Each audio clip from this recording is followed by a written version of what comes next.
자, 이제 많은 분들이 개인회생 신청 후에 인가만 받으면 끝이라고 생각하시는 경우가 있는데요. 그렇지 않아요. 인가 후에도 변제 계획을 이행할 수 없는 명백한 상황이 되면 법원에서는 개인회생 절차를 폐지할 수 있습니다.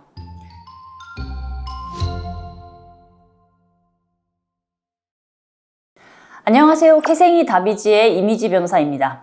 자, 개인회생을 인가받고 변제 중인데 갑자기 실직하거나 아니면 큰 병에 걸린다면 어떻게 될까요? 자, 2025년에 달라진 폐지 결정 기준과 함께 이런 부분들에 대해서 상세히 말씀을 드리겠습니다. 자, 이제 많은 분들이 개인회생 신청 후에 인가만 받으면 끝이라고 생각하시는 경우가 있는데요. 그렇지 않아요. 인가 후에도 변제 계획을 이행할 수 없는 명백한 상황이 되면 법원에서는 개인회생 절차를 폐지할 수 있습니다. 채무자 회생 및 파산에 관한 법률 제621조 제1항 2호에서는 채무자가 인가된 변제 계획을 이행할 수 없음이 명백할 때를 폐지 사유로 명시하고 있어요. 자, 그럼 어떤 경우가 이행할 수 없음이 명백한 때에 해당할까요? 올해 5월에 나온 최신 판례를 보면 이 이행 불능에 대한 판단 기준이 더욱 구체화가 됐어요. 이 대법원은 단순히 일시적인 변제의 지연이나 소득 감소만으로는 이행 불능으로 보지 않는다라고 명확히 했습니다. 법원이 이행 불능을 판단할 때 고려하는 핵심 요소들을 말씀드리면, 첫째는 변제 계획의 이행 정도예요. 그러니까 지금까지 얼마나 성실하게 변제를 해왔는지를 보는 거죠. 그러면 한 30회분어치를 성실하게 납부한 후에 연체가 시작된 경우와 처음부터 계속 조금 불규칙적으로 납부하다가 연체가 되는 경우는 완전히 다르게 판단을 하겠죠. 둘째는 이행하지 못하게 된 그 이유의 타당성입니다. 다니던 회사의 구조조정, 질병, 가족의 응급 상황, 이런 채무자가 책임질 수 없는 사유인지를 중요하게 봐요.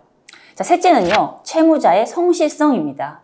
그러니까 변제가 지연되는 와중에도 법원이나 회생위원과의 소통을 좀 성실히 했는지, 이 상황이 개선되기 위한, 개선시킬 수 있는 노력을 좀 했는지를 평가를 합니다.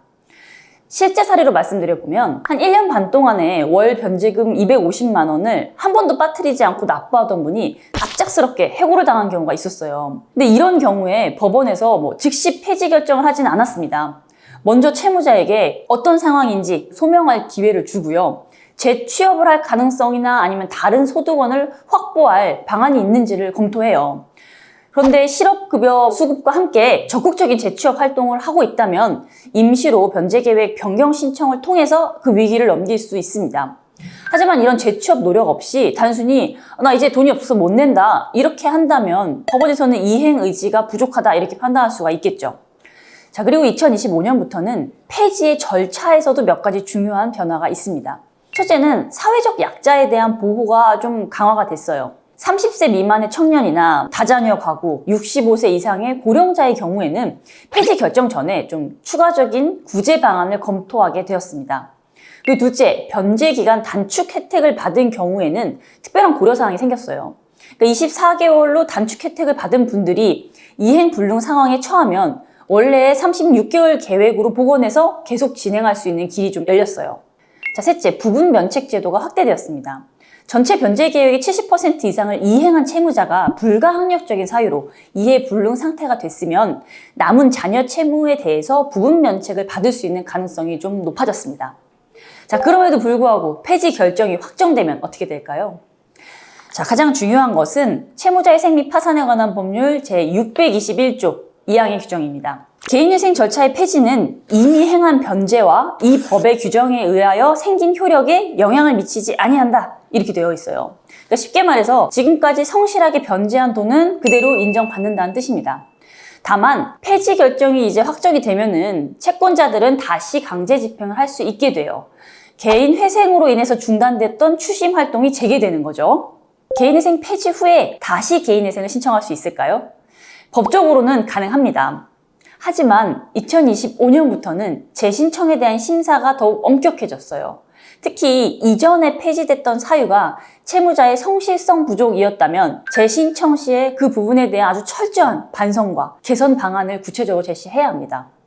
반대로 질병이나 실직과 같은 불가항력적인 사유로 폐지된 경우였다면 상대적으로 재신청이 용이한 편입니다.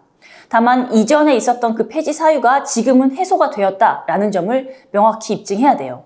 자, 그럼 변제금 납부가 어려워졌을 때는 어떻게 해야 될까요?